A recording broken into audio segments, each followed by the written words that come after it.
ప్రతి నెల పెన్షన్ల పంపిణీ చంద్రబాబు నాయుడు గారు పబ్లిక్ మీటింగులు పెట్టి ప్రతి నెల పచ్చి అబద్ధాలు చెప్తూ ప్రతి మీటింగుకు ఒక 25,000 పెన్షన్లు కట్ చేస్తున్నారు. 2024 ఎన్నికల నాటికి రాష్ట్రంలో ఉన్న పెన్షన్ల సంఖ్య అంటే వైఎస్ఆర్సీపీ ప్రభుత్వ హయాంలో మార్చి 16న ఎన్నికల కోడ్ వచ్చింది. నేను అందుకనే మార్చికి సంబంధించిన డేటా చూపిస్తా ఉన్నాను. ఎన్నికల కోడ్ వచ్చిన తర్వాత వాళ్ళ చేతుల్లోకి వెళ్ళిపోయింది కాబట్టి మార్చ్ నాటి డేటా చూపిస్తా ఉన్నాను. వైఎస్ఆర్సీపీ చివరి నెల 66,34,372 పెన్షన్లు పంపిణీ చేస్తాం. ఈ నెల చంద్రబాబు నాయుడు గారు ఇచ్చిన నెంబర్ అది 60,96,108.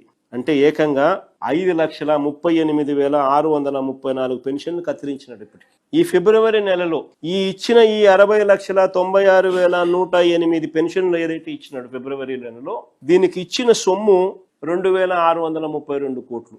ఇంటూ 12 నెలలు వేసుకుంటే ఏడాదికి 31,554 కోట్లు బడ్జెట్ డాక్యుమెంట్ లో పెన్షన్ల కోసం అని చెప్పి. బడ్జెట్ డాక్యుమెంట్ ఈ సంవత్సరానికి సంబంధించిన బడ్జెట్ డాక్యుమెంట్ లో పెన్షన్ల పంపిణీకి ఎంత పెట్టాడో తెలుసా? 27,000